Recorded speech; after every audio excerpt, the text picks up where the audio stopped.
Wow, did I get schooled last week on how stop losses actually work? There's a little fine print to them. And just when I was starting to think that I finally was getting it, this happened.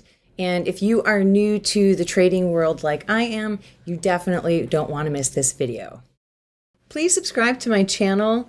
On my channel, I will be sharing with you my mistakes and things that I learned just like I am in this video.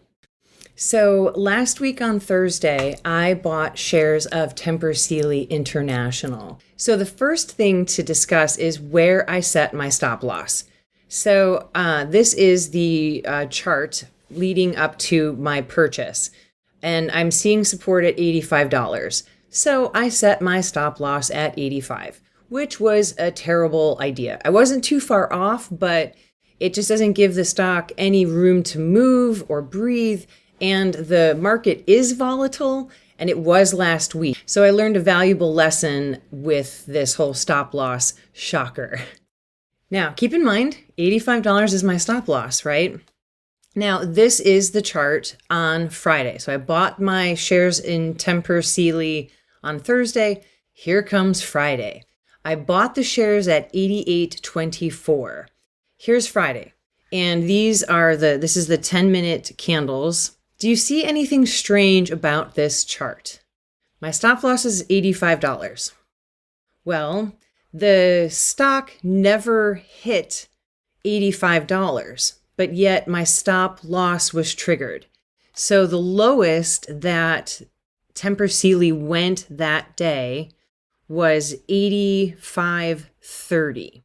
But then I'm looking in my transaction history and I see that my shares sold. And I'm like, what the hell? They sold for $86.94. So I called Charles Schwab, and the customer service guy couldn't help me. They've always been nice. I'm not accusing them of doing anything nefarious. So he transfers me to a licensed broker, and the licensed broker doesn't even have the answer, because I say hey, why did my stop loss trigger when this stock has never sold at 85 or below? So he goes somewhere, else. He, says, do you mind being put on hold? And I was like, no. He goes to talk to some other people to find out what's going on. And so when he comes back, now prepare yourself, because I was totally shocked when I got the answer that he gave me. So the answer that he gave me was that there was a bid out there. The bid was for $84.74. That is what triggered my stop loss. Even though the shares never sold at anywhere, 85 or below, it was the bid that triggered it. And in my mind, I'm like, what the hell? How did this happen? Because everything that I have read, I've been taking my research on this new trading journey very seriously. And the language is not there that bids also trigger your stop loss. My understanding of it was basically once the stock hits that price, boom, depending on the type of stop that you have set, it can trigger it. But I've never come across the word bid. So we've got Be Defensive. This is from Charles Schwab. Great article. Says nothing about bids triggering stop losses. Another Charles Schwab. Great article, but nothing about bids triggering stop losses. And then here, if we look at Investopedia, the definition just right there at the top. A stop loss order is an order placed with a broker to buy or sell a security when it reaches a certain price. It doesn't say certain price or bid. Now, I feel like it should include bid. If a bid can trigger, when it reaches a certain bid and or price, that would be the appropriate definition if that's really what's going on. You can even watch a great Charles Schwab video, Stop and Stop Limit Orders. It says nothing in there about bids that bids can trigger your stop limits. Like, I mean, right there, it says, limit price. It doesn't say limit price and or bid.